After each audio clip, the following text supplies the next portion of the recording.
My name is Richard Waldman, and I welcome you to another exciting episode of Mental Health Madness, a show that has invaded just about every aspect of our humanity. Our topic today is global in nature. We now have an opportunity, a golden opportunity, to finally secure peace and freedom in the Middle East. And there are those on the left who are suggesting that any military action on our part will widen and prolong the war. Upon a closer examination, we notice there are key differences between a war and an action. Let's see if we can slow down the left's mental health madness, who makes President Trump wrong for everything he does, so they, the left, can claim that they are right. And what is important to know is being right and chaos share a common thread. Both are a product of our chaotic and nonsensical brain, whose chatter longs to take us in the wrong direction. Here's a brief look at the difference between a war and an action. A war involves a large-scale conflict between armies that is prolonged over a long period of time, and I really doubt that this will happen in our case. An action, on the other hand, is usually quick, that is focused on a specific military objective, which this is.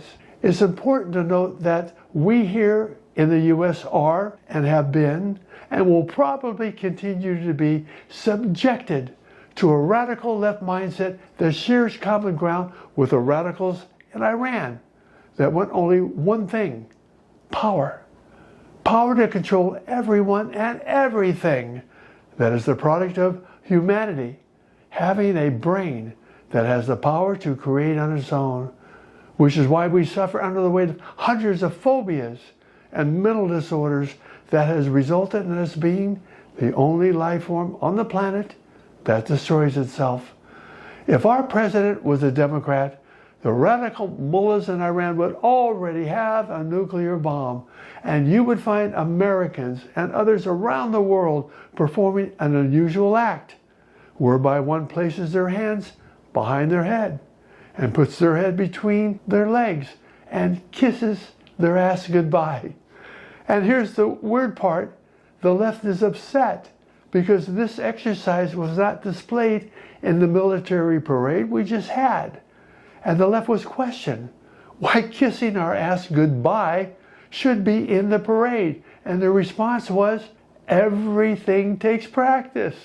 Practice? Hell, they practice all the time. They practice taking away our free speech, taking away our freedom, taking away our liberty. But here's an example of what they don't practice: mourning the victims and the families who have suffered under the insatiable greed to control everybody and everything. I want to thank you for being here.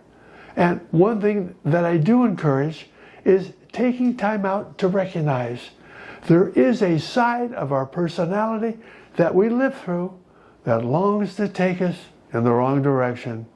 I'm Richard Waldman.